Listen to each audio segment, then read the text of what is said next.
어느 날부터 자식이 연락을 하지 않습니다. 처음에는 바쁘겠거니 생각했습니다. 학교나 직장에서 할 일이 많을 거라고, 그래서 전화할 시간이 없겠거니 했습니다. 그런데 한 달이 지나고 두 달이 지나도 여전히 조용합니다. 가끔 안부 문자를 보내도 네, 알겠습니다라는 짧은 대답만 돌아옵니다. 부모 마음에는 불안이 스며듭니다. 혹시 무슨 일이 있는 건 아닐까? 건강에 문제가 생긴 건 아닐까? 돈이 필요한데 말을 못하는 건 아닐까? 그래서 더 자주 연락합니다. 밥은 먹었니? 요즘 어떻게 지내니? 돈은 괜찮니? 하지만 자식의 반응은 점점 더 시큰둥해집니다. 전화를 받지 않는 날이 늘어나고 문자 답장도 더욱 늦어집니다.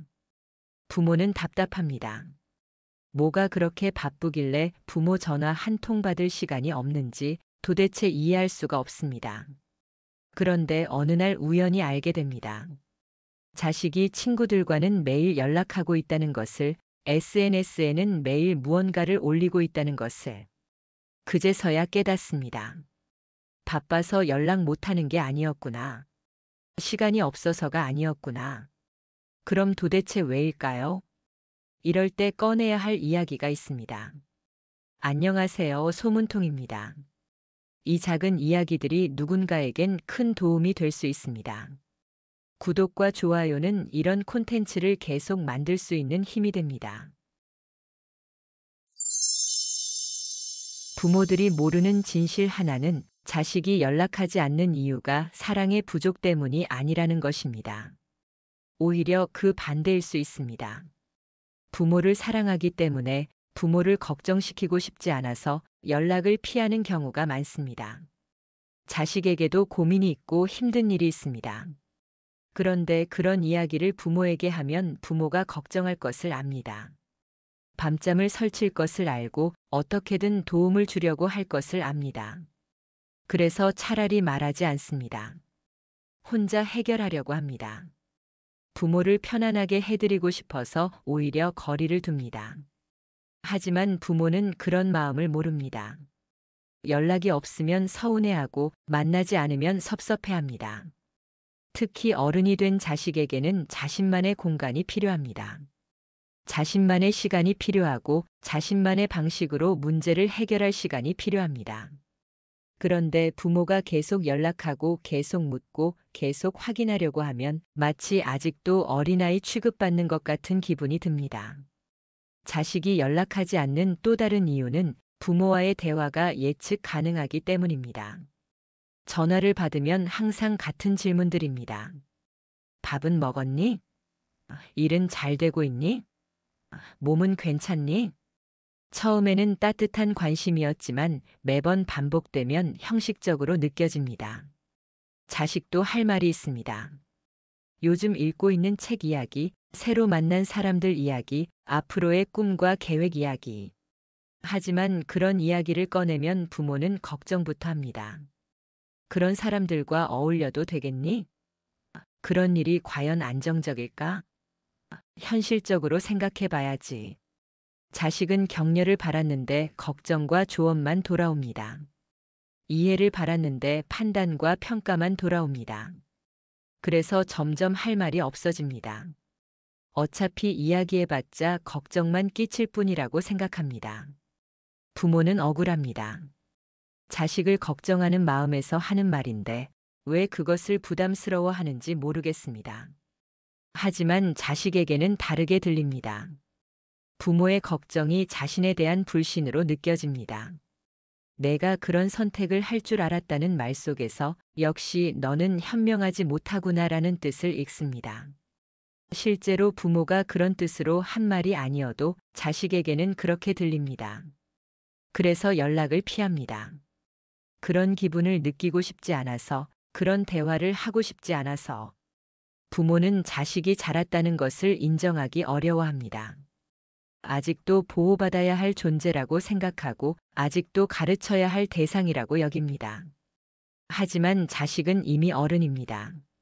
자신만의 가치관이 있고 자신만의 판단 기준이 있습니다. 그런 것들이 부모의 기준과 다를 수 있습니다. 부모가 보기에는 위험해 보일 수도 있고 현실성이 없어 보일 수도 있습니다.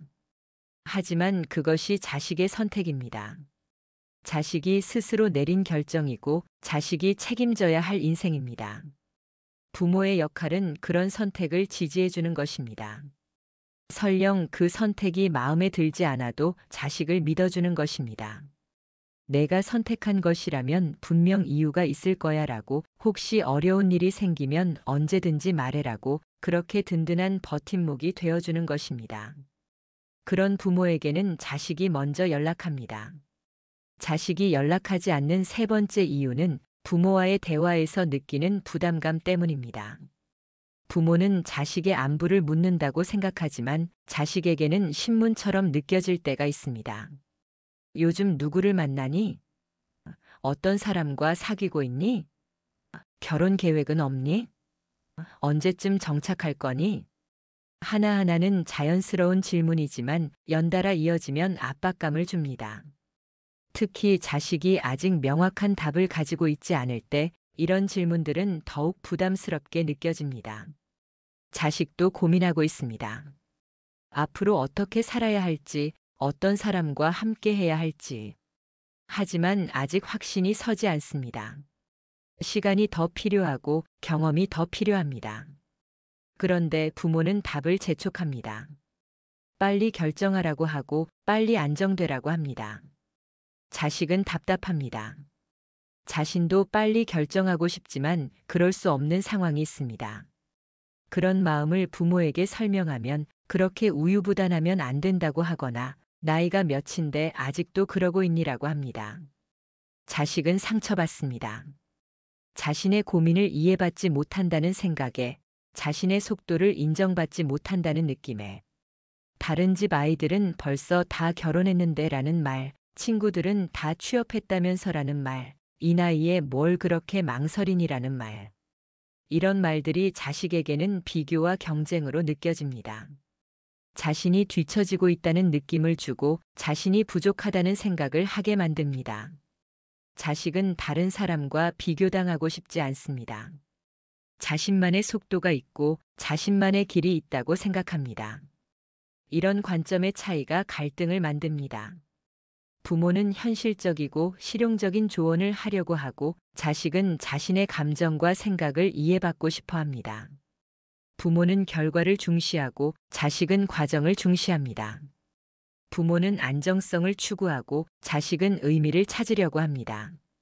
어느 쪽이 맞다 틀리다의 문제가 아닙니다. 다만 서로 다른 가치관과 우선순위를 가지고 있을 뿐입니다. 자식이 연락하지 않는 이유 중 하나는 이런 차이를 좁히기 어렵다고 느끼기 때문입니다. 어차피 이야기해봤자 서로 다른 이야기만 하게 될 것이고 서로 다른 결론에 도달하게 될 것이라고 생각합니다. 그래서 차라리 피하는 편이 낫다고 여깁니다. 자식이 연락하지 않는 네 번째 이유는 부모의 감정적인 반응 때문입니다. 자식이 어떤 이야기를 하면 부모는 즉시 감정적으로 반응합니다. 회사를 그만두고 싶다고 하면 미쳤니? 요즘 같은 세상에? 라고 하거나 새로운 일을 시작해보고 싶다고 하면 그런 불안정한 일을 왜 하려고 하니? 라고 합니다. 자식은 신중하게 고민한 끝에 말을 꺼낸 것인데 부모는 감정적으로 반대부터 합니다. 이런 반응을 몇 번 경험하고 나면 자식은 부모에게 자신의 계획을 말하지 않게 됩니다. 어차피 이해받지 못할 것이라고, 어차피 반대만 할 것이라고 생각하기 때문입니다. 부모는 자식을 걱정하는 마음에서 그러는 것이지만 자식에게는 자신의 판단을 믿지 않는 것으로 느껴집니다.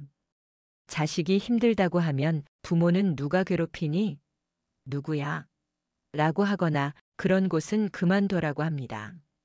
자식은 그냥 들어달라고 한 것뿐인데 부모는 당장 해결책을 제시하려고 합니다. 때로는 자식이 원하는 것은 해결책이 아닙니다.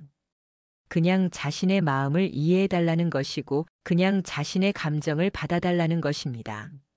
하지만 부모는 참을 수 없습니다. 자식이 힘들어하는 것을 보면 당장 뭔가 해주고 싶어집니다.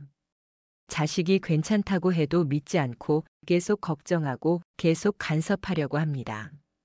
자식은 이런 부모의 모습이 부담스럽습니다. 자신 때문에 부모가 걱정하는 것이 미안하고 자신 때문에 부모가 불안해하는 것이 죄스럽습니다. 그래서 차라리 말하지 않습니다. 부모를 편안하게 해드리고 싶어서 자신의 어려움을 숨깁니다. 잘 지내고 있다고 하고 별일 없다고 하고 걱정하지 마세요라고 합니다. 부모와 자식 사이에는 이런 악순환이 반복됩니다. 자식이 숨기면 부모는 더 캐내려고 하고 부모가 캐내려고 하면 자식은 더 숨기려고 합니다. 서로를 사랑하는 마음에서 시작된 일인데 결과적으로는 서로를 힘들게 만듭니다. 부모는 자식을 보호하고 싶어서 그러는 것이고 자식은 부모를 편안하게 해드리고 싶어서 그러는 것입니다. 자식이 연락하지 않는 이유를 정확히 알려면 부모부터 자신의 반응을 돌아봐야 합니다. 자식이 연락하지 않는 5번째 이유는 부모가 자신의 기준으로 자식을 평가하기 때문입니다. 부모에게는 오랜 인생 경험이 있습니다. 무엇이 옳고 그른지, 무엇이 현실적이고 비현실적인지 어느 정도의 감각이 있습니다. 그래서 자식의 선택을 볼 때 자신의 기준으로 판단하게 됩니다. 그런 일은 미래가 없어. 그런 사람과는 사귀지 마라. 그런 생각은 너무 순진해. 이런 말들이 자식에게는 자신의 가치관을 부정당하는 것으로 느껴집니다. 자식도 나름의 이유가 있어서 그런 선택을 한 것인데 부모는 그 이유를 들어보지도 않고 결론부터 내립니다. 내가 아직 어려서 그래. 세상 물정을 모르니까 그런 거야. 나이를 더 먹으면 알게 될 거야. 이런 말들은 자식의 판단력 자체를 무시하는 것입니다. 자식이 아무리 신중하게 생각해서 내린 결정이어도 부모에게는 어린아이의 철없는 생각으로 여겨집니다. 자식은 분노합니다. 자신을 하나의 독립된 인격체로 인정받지 못한다는 생각에 자신의 생각과 감정을 존중받지 못한다는 느낌에 그래서 부모와 대화하는 것을 포기합니다. 어차피 이해받지 못할 거라고 어차피 인정받지 못할 거라고 단정합니다. 자식에게는 자신만의 인생관이 있습니다. 무엇이 중요하고 무엇이 중요하지 않은지, 무엇을 추구하고 무엇을 피해야 하는지, 그런 기준이 부모의 기준과 다를 수 있습니다. 부모는 안정성을 중시하는데 자식은 도전을 중시할 수 있고, 부모는 현실성을 따지는데 자식은 이상을 추구할 수 있습니다. 어느 쪽이 맞다 틀리다의 문제가 아닙니다. 다만 시대가 다르고 환경이 다르고 상황이 다를 뿐입니다. 부모가 살아온 시대와 자식이 살아가야 할 시대는 다릅니다. 부모에게는 통했던 방식이 자식에게는 통하지 않을 수 있습니다. 자식은 자신의 시대에 맞는 방식을 찾아야 합니다. 자신의 상황에 맞는 선택을 해야 합니다. 자식이 연락하지 않는 이유 중 하나는 이런 부모의 태도가 부담스럽기 때문입니다. 무슨 말을 해도 평가받을 것 같고 무슨 선택을 해도 비판받을 것 같습니다.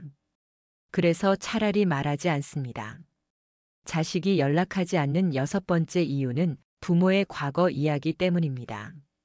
부모는 자식에게 자주 말합니다. 내가 너 나이 때는 말이야. 우리 때는 그렇지 않았는데 예전에는 이런 일이 없었어. 이런 말들이 자식에게는 꾸중처럼 들립니다. 자신의 세대를 부정당하는 것 같고 자신의 어려움을 인정받지 못하는 것 같습니다. 요즘 젊은 사람들은 참을성이 없어. 우리 때는 어려워도 참고 살았는데 요즘은 모든 게 너무 쉽게 주어져서 그래. 이런 말들은 자식을 더욱 위축시킵니다. 자신이 나약한 사람인 것 같고 자신이 부족한 사람인 것 같은 기분이 듭니다. 부모는 자신의 경험을 들려주며 교훈을 주려는 것이지만 자식에게는 비교와 질책으로 느껴집니다. 특히 자식이 어려움을 호소할 때 부모가 자신의 과거 이야기를 꺼내면 자식은 자신의 감정을 무시당했다고 느낍니다. 나는 힘들어요라고 하는데 내가 너 나이 때는 더 힘들었어라고 하면 자식은 자신의 고통이 별것 아니라는 말로 들립니다. 자식의 힘듦은 자식만의 것입니다. 부모의 힘듦과 비교될 수 있는 것이 아닙니다. 시대가 다르고 상황이 다르고 환경이 다르기 때문입니다. 부모 세대가 겪은 어려움과 자식 세대가 겪는 어려움은 성격이 다릅니다. 어느 쪽이 더 힘들다고 단정할 수 없습니다. 하지만 부모는 자신의 경험이 더 힘들었다고 생각합니다. 자신이 더 많은 것을 참았고 자신이 더 어려운 상황을 견뎌냈다고 여깁니다. 그래서 자식의 어려움이 대수롭지 않게 느껴집니다. 그 정도 가지고 힘들다고 하면 어떻게 살아? 세상에는 더 힘든 일들이 얼마나 많은데. 이런 말들이 자식에게는 상처가 됩니다. 자신의 감정을 인정받지 못한다는 느낌에, 자신의 고통을 최소화당한다는 생각에, 자식은 부모에게 위로받고 싶어서 말을 꺼낸 것인데 오히려 자신이 나약한 사람이라는 말을 듣게 됩니다. 그래서 점점 부모에게 자신의 속마음을 말하지 않게 됩니다. 어차피 이해받지 못할 거라고, 어차피 꾸중만 들을 거라고 생각합니다. 부모의 과거 이야기가 나쁜 것은 아닙니다. 하지만 타이밍이 중요합니다. 자식이 감정적으로 힘들어할 때는 교훈보다는 공감이 먼저 필요합니다. 자식이 연락하지 않는 7번째 이유는 부모의 일방적인 소통 방식 때문입니다. 대부분의 부모는 자식과의 대화에서 주도권을 가지려고 합니다. 무엇을 이야기할지, 어떤 주제로 이야기할지, 언제 이야기를 끝낼지. 모든 것을 부모가 결정합니다. 자식은 그냥 듣고 대답하고 반응하는 역할만 맡게 됩니다. 부모는 자식에게 질문을 많이 합니다. 하지만 자식의 질문에는 성의 있게 답하지 않는 경우가 많습니다. 자식이 아빠는 어때요? 라고 물으면 나야 뭐 그저 그렇지라고 하거나 별일 없어라고 간단히 답합니다. 자식이 요즘 어떻게 지내세요? 라고 물어도 너나 잘 지내라고 하며 화제를 돌립니다. 자식도 부모의 안부가 궁금합니다. 부모도 사람이고 부모에게도 고민이 있고 부모에게도 힘든 일이 있을 것이라고 생각합니다. 하지만 부모는 자신의 이야기를 하지 않습니다. 자식 앞에서는 항상 강한 모습만 보여주려고 하고 자식에게는 걱정을 끼치고 싶지 않아 합니다. 이런 태도가 자식에게는 벽처럼 느껴집니다. 자신만 일방적으로 털어놓아야 하는 것 같고 자신만 질문받는 것 같습니다. 자식도 부모와 진짜 대화를 하고 싶어 합니다. 서로의 생각을 나누고 서로의 감정을 공유하고 서로를 더 깊이 이해하고 싶어 합니다. 하지만 부모는 그런 대화를 원하지 않는 것 같습니다. 자식의 이야기만 듣고 자식의 상황만 파악하고 자식에 대해서만 알고 싶어 하는 것 같습니다. 이런 불균형한 관계가 자식에게는 부담스럽습니다. 자신은 모든 것을 말해야 하는데 부모에 대해서는 아무것도 알 수 없으니까요. 자식이 부모의 진솔한 모습을 보고 싶어 하는 것은 부모를 무시하려는 것이 아닙니다. 오히려 부모를 더 가까운 존재로 느끼고 싶어서 부모와 더 깊은 관계를 맺고 싶어서입니다. 하지만 자식도 이제 어른입니다. 부모의 어려움을 이해할 수 있고 부모의 힘든 점을 받아들일 수 있습니다. 오히려 부모가 완벽한 존재인 것처럼 행동할수록 자식은 부모와의 거리감을 느끼게 됩니다. 부모가 자식과 더 가까워지고 싶다면 자신도 마음을 열어야 합니다. 자식이 연락하지 않는 8번째 이유는 부모가 자식의 성장을 인정하지 않기 때문입니다. 부모에게 자식은 여전히 어린아이입니다. 20살이 되어도 30살이 되어도 40살이 되어도 부모의 기억 속에는 어린 자식의 모습이 더 생생합니다. 도움이 필요했던 모습, 보호받아야 했던 모습, 가르쳐줘야 했던 모습.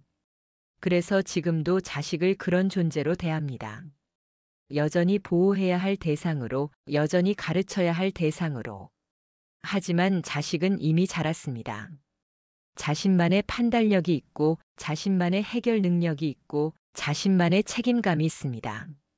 그런데 부모는 그런 변화를 인정하지 않습니다. 내가 뭘 안다고 아직 어린데 무슨 경험이 부족한 주제에. 이런 말들이 자식에게는 모독으로 느껴집니다. 자신의 성장을 부정당하는 것 같고 자신의 능력을 인정받지 못하는 것 같습니다. 자식은 부모에게 인정받고 싶어 합니다. 자신이 많이 자랐다는 것을, 자신이 혼자서도 잘할 수 있다는 것을. 하지만 부모는 그런 인정을 해주지 않습니다. 오히려 자식이 독립적으로 행동하려고 하면 혼자 다 할 수 있다고 생각하니? 라고 하며 비꼬합니다. 자식이 부모의 조언을 듣지 않으면 역시 철이 없어라고 하고 자식이 자신만의 방식으로 문제를 해결하면 그렇게 하면 안 된다고 했는데라고 합니다. 이런 반응들이 자식에게는 좌절감을 줍니다. 아무리 노력해도 부모에게는 여전히 어린아이로만 보이는구나. 아무리 성장해도 부모에게는 인정받을 수 없구나. 그래서 자식은 부모에게 자신의 성과를 말하지 않게 됩니다. 어차피 대단하게 여기지 않을 거라고, 어차피 그 정도는 당연한 거 아니야? 라고 할 거라고 생각합니다. 반대로 자식이 실패를 했을 때는 부모에게 더욱 말하지 않습니다. 그러게 내 말을 들을 것이지라고 할 것 같고, 역시 경험이 부족해서 그래라고 할 것 같고, 결국 자식은 부모와 자신의 인생을 분리시킵니다. 부모가 모르는 곳에서 자신만의 삶을 살아가고 부모가 보지 못하는 곳에서 자신만의 성장을 합니다. 부모가 자식과 다시 가까워지고 싶다면 먼저 자식의 성장을 인정해야 합니다. 자식이 이제 어른이라는 것을, 자식에게도 판단력이 있다는 것을. 자식이 연락하지 않는 9번째 이유는 부모와의 대화가 늘 같은 패턴으로 끝나기 때문입니다. 처음에는 안부를 묻습니다. 요즘 어떻게 지내니? 몸은 괜찮니? 일은 잘 되고 있니? 그 다음에는 걱정을 표현합니다. 너무 무리하지 마라. 건강 챙기면서 해라. 혼자 다 하려고 하지 마라. 그리고 마지막에는 조언을 합니다. 그런 식으로 하면 안 돼. 좀 더 신중하게 생각해봐. 현실적으로 접근해야지. 매번 똑같은 순서로, 매번 똑같은 내용으로, 매번 똑같은 결론으로. 자식은 이런 패턴에 지쳤습니다. 전화를 받기 전부터 대화의 내용을 예상할 수 있고 대화가 어떻게 흘러갈지도 뻔히 보입니다. 새로운 이야기가 없고 새로운 질문도 없고 새로운 관심사도 없습니다. 자식에게는 매일 새로운 일들이 일어납니다. 새로운 사람들을 만나고 새로운 경험을 하고 새로운 생각을 합니다. 그런 이야기들을 부모와 나누고 싶지만 부모는 그런 것들에 관심이 없어 보입니다. 자식이 새로운 취미를 시작했다고 하면 그런 걸 언제까지 할 거니? 라고 하고 자식이 새로운 사람들과 어울린다고 하면 그런 사람들과 어울려도 되겠니? 라고 합니다. 자식이 새로운 꿈을 이야기하면 현실적으로 생각해봐라고 하고 자식이 새로운 도전을 하고 싶다고 하면 위험하지 않을까? 라고 합니다. 결국 자식은 부모에게 새로운 이야기를 하지 않게 됩니다. 어차피 걱정만 끼칠 뿐이라고, 어차피 반대만 할 거라고 생각하기 때문입니다. 그래서 대화는 더욱 형식적이 됩니다. 네, 잘 지내고 있어요. 네, 별일 없어요. 네, 조심하고 있어요. 짧고 간단한 대답들만 주고받으며 서로의 마음은 점점 더 멀어집니다. 자식에게는 그런 소소한 이야기들이 일상의 전부입니다. 어떤 음식을 먹었는지, 어떤 영화를 봤는지, 어떤 책을 읽었는지. 이런 소소한 이야기들이 모여서 자식의 삶이 됩니다. 이런 이야기들을 통해 자식을 더 깊이 이해할 수 있습니다. 하지만 부모는 그런 이야기들을 중요하게 여기지 않습니다. 자식은 부모가 자신의 일상에 관심이 없다고 느낍니다. 자신의 소소한 기쁨이나 즐거움을 공유할 수 없다고 생각합니다. 부모가 자식과 다양한 대화를 하고 싶다면 먼저 자식의 일상에 관심을 보여야 합니다. 자식이 연락하지 않는 마지막 이유는 부모가 자식의 독립성을 두려워하기 때문입니다. 부모에게 자식은 자신의 존재 이유입니다. 자식을 키우고 자식을 보호하고 자식을 위해 살아온 것이 부모의 인생이었습니다. 그런데 자식이 자라서 독립하게 되면 자신의 역할이 없어지는 것 같은 느낌이 듭니다. 더 이상 필요하지 않은 존재가 되는 것 같고 더 이상 중요하지 않은 사람이 되는 것 같습니다. 그래서 부모는 무의식적으로 자식의 독립을 방해합니다. 자식이 혼자 할 수 있는 일도 대신 해주려고 하고 자식이 스스로 결정할 수 있는 일도 개입하려고 합니다. 내가 해줄게, 내가 알아볼게, 내가 연락해볼게. 이런 말들을 자주 하며 자식의 일에 끊임없이 관여하려고 합니다. 자식은 이런 부모의 모습이 답답합니다. 자신도 할 수 있는 일인데, 자신도 해보고 싶은 일인데 부모가 먼저 나서서 해버립니다. 그래서 자식은 부모에게 자신의 일을 말하지 않게 됩니다. 말하면 부모가 개입할 것 같고 말하면 부모가 대신 해주려고 할 것 같아서 자식이 원하는 것은 도움이 아니라 응원입니다. 자신이 스스로 해낼 수 있다는 믿음과 혹시 실패하더라도 괜찮다는 격려입니다. 하지만 부모는 자식이 실패하는 것을 견딜 수 없습니다. 자식이 힘들어하는 모습을 보는 것이 너무 괴롭고 자식이 어려움에 부딪히는 것을 지켜보는 것이 너무 아픕니다. 그래서 미리 막으려고 하고 미리 해결해 주려고 하고 미리 길을 만들어 주려고 합니다. 하지만 그런 부모의 마음이 자식에게는 불신으로 느껴집니다. 자신을 믿지 못한다는 뜻으로 자신의 능력을 의심한다는 의미로 받아들입니다. 자식의 독립은 부모와의 결별을 의미하지 않습니다. 오히려 더 성숙한 관계로 발전할 수 있는 기회입니다. 부모가 자식의 독립을 인정하고 지지해 줄 때 자식은 부모에게 더 감사하게 됩니다. 자신을 믿어준 부모에게, 자신을 응원해준 부모에게, 자신의 선택을 존중해준 부모에게. 그런 부모에게는 자식이 먼저 연락합니다. 좋은 일이 있을 때도 어려운 일이 있을 때도 자연스럽게 부모를 찾게 됩니다. 왜냐하면 그런 부모는 자신을 판단하지 않고 자신을 걱정만 하지 않고 자신을 믿어주기 때문입니다. 오늘은 자식이 연락하지 않는 9가지 이유를 살펴봤습니다. 서로를 사랑하는 마음은 같지만 표현하는 방식이 다르고 서로를 이해하려는 마음은 있지만 방법을 모르는 경우가 많습니다. 이 긴 이야기를 끝까지 함께 해주셔서 감사합니다. 부모와 자식 모두에게 조금이나마 도움이 되기를 바랍니다.